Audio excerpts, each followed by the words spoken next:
L'heure du jugement a sonné. Hello les Shape Yogi, j'espère que vous allez bien et à travers cette vidéo, on rentre dans un nouveau concept. Je vous ai demandé sur mes réseaux Instagram et Facebook quelles expériences vous aviez pu avoir, qui vous avaient déplu dans le monde du yoga, que ce soit dans certains cours avec des profs, avec des élèves, bref, ce qui vous avait déplu, et j'ai fait une liste de un certain nombre d'idées que vous m'avez partagées et aujourd'hui je vais réagir à ces différentes choses en vous donnant mon point de vue, en vous donnant parfois des conseils. Restez bien connecté. Karine me dit que ce qui la bloque, c'est de voir des postures qui lui semblent incroyables mais difficiles à réaliser. Alors je le comprends. Ce qui est important de se dire quand on fait du yoga, et c'est pour ça que moi je fais ça avec chaque élève qui veut rejoindre un accompagnement avec moi, c'est d'abord de faire un bilan de départ. Il est important, Karine, de savoir d'où tu pars, quelles sont tes facilités et tes difficultés physiques, et à partir de là, on pourra fixer tes objectifs pour derrière savoir vers quoi tu veux aller. Si tu as justement envie de faire des super postures qui sont pour l'instant trop avancées pour toi, eh ben c'est possible, c'est simplement un objectif un peu plus moyen terme, devoir y aller étape par étape pour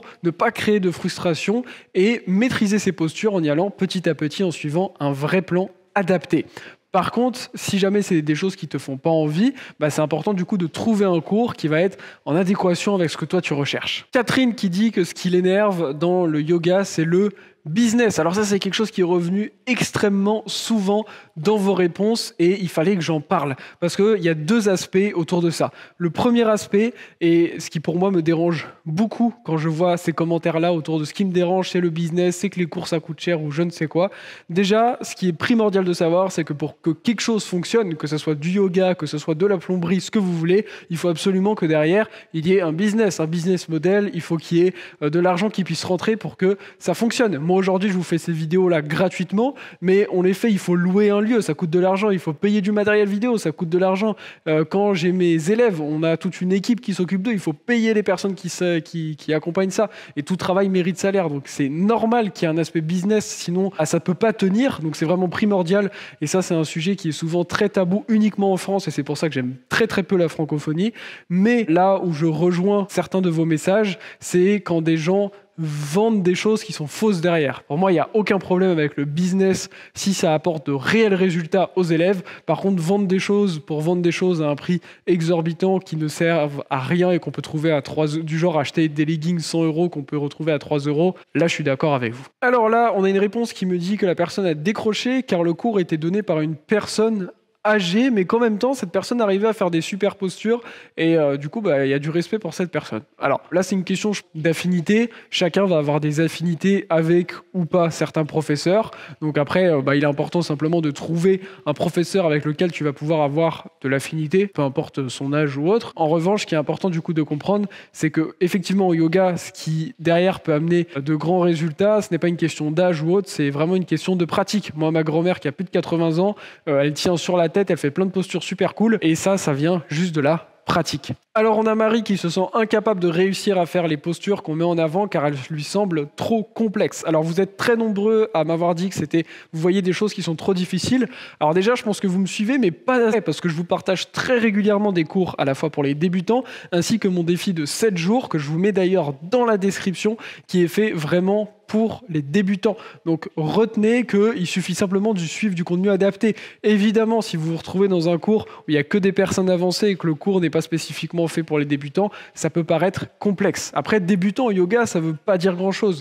Quelqu'un peut être très avancé dans l'aspect méditatif et ne faire aucune pratique physique. Donc il est très avancé en soi au yoga dans l'aspect méditation, mais va être très débutant dans l'aspect pratique physique. À l'inverse, un gymnaste qui a fait par exemple 20 ans de gymnastique quand il était jeune peut débuter le yoga et en fait va avoir énormément de facilité physique, mais en réalité il est quand même débutant dans la pratique du yoga. Donc cette notion de débutant est assez complexe. Sabine qui me dit que ce qui l'énerve, c'est quand elle passe 30 minutes à respirer. Bon alors déjà, je pense que ça veut dire que c'était simplement qu'elle faisait des pranayama, des exercices de respiration, parce que dans tous les cas, tu passes 24 heures par jour à respirer, parce que si tu respires pas, tu meurs. Maintenant, ce qui est important de comprendre, c'est que j'ai eu aussi d'autres réponses autour du yoga, comme quoi ce qui dérangeait, c'était l'aspect respiration, mais la respiration, c'est la clé au yoga. Chaque mouvement au yoga, quand on fait une pratique physique, est toujours guidé par la respiration.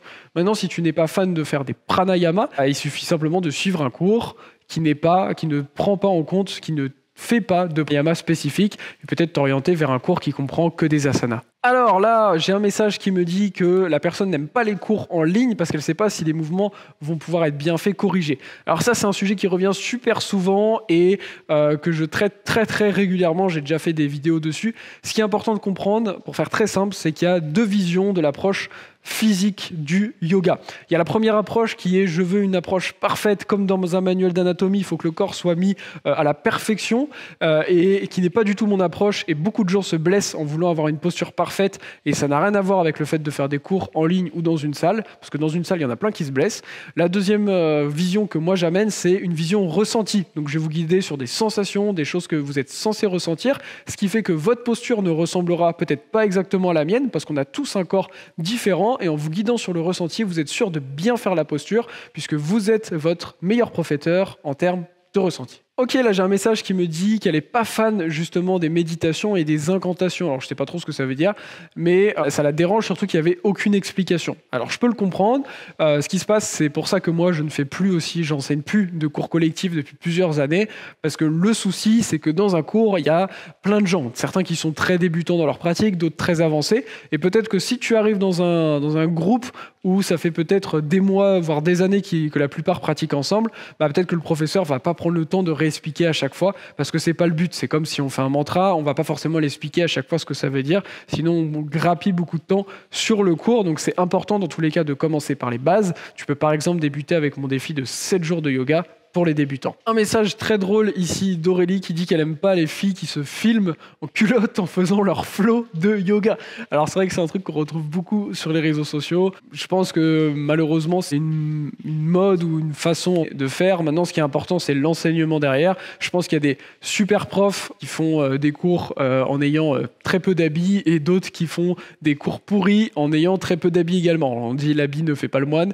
Après ce qui est important c'est de voir si derrière, selon moi en tout cas, il y a un réel enseignement ou c'est simplement pour se montrer et avoir des abonnés. Un commentaire qui revient souvent disant l'argent, c'est un problème, les cours de yoga sont onéreux. Alors, encore une fois, je ne sais pas ce que vous faites. Je vous ai partagé des centaines de vidéos gratuites sur ma chaîne YouTube. Vous avez mon défi de 7 jours pour les débutants qui est 100% gratuit. Rien que si vous faites toutes ces vidéos, vous en avez pour un moment si vous ne souhaitez pas payer d'accompagnement ou autre.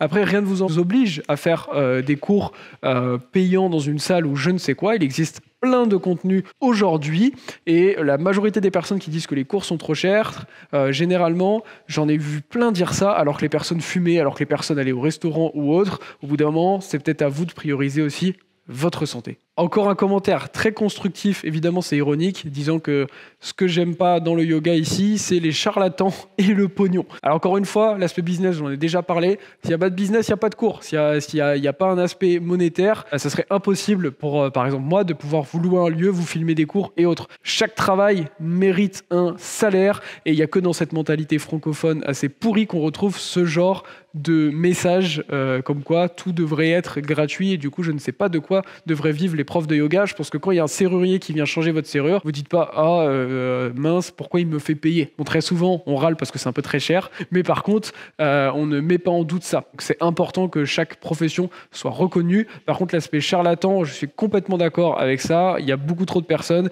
qui vous vendent des mérites comme quoi ils vont ouvrir vos chakras ou je ne sais quoi. En réalité c'est du n'importe quoi, mais vu qu'il y a plein de pigeons qui tombent dedans, j'ai envie de dire c'est un peu leur problème. On en a terminé avec cette première partie de l'aspect Sacha juge vos expériences dans le yoga. Si ça vous a plu, n'hésitez pas à me le dire dans les commentaires, à vous abonner parce que je ferai peut-être de prochaines parties de cette vidéo. Également, vous pouvez me partager dans les commentaires des expériences que vous avez pu vivre autour du yoga. Vous pouvez également me partager par exemple des conseils pourris que vous avez reçus dans la santé ou autre, ce qui me permettra de faire des vidéos un petit peu à autre thématique sur ces sujets. Et je vous dis à très vite. Namasté.